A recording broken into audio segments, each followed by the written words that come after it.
Assalomu alaykum hurmatli bobonlar. Bugun 22 mart 2025-yil.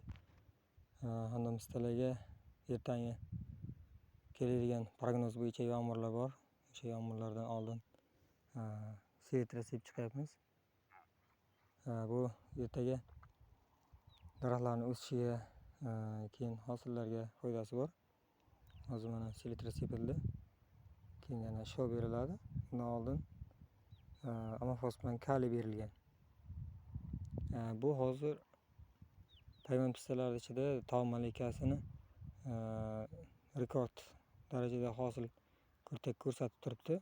O'zi gullash arafasida 145 ta hosil kurtak sanadim hozir. O'rtacha 80 ta 90 ta chiqyapti qolgan pistalarda. Ikkinchi yil hosilga kirganlarida. Birinchi yillarda kam. Bular ikkinchi yil hosil kirishi, o'tgan yil ham 4-5 tadan hosil bergan.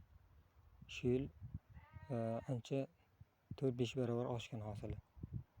Endi xudo xolasa hosil ushlashiga qaraymiz. Yaxshi chaylansa, mag'iz ushlashiga qarab sifatini baholab ketaveramiz. Hozircha natijasi yaxshi ancha. Mana e'tibor qilamiz hosil kurtaklarga. Mana shular barisi gul.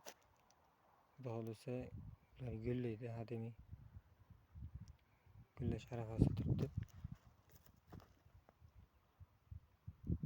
Hosili nihoyatda ko'p. Mana pastga qarab o'sgan novdalarda ham bor hosil kurtak.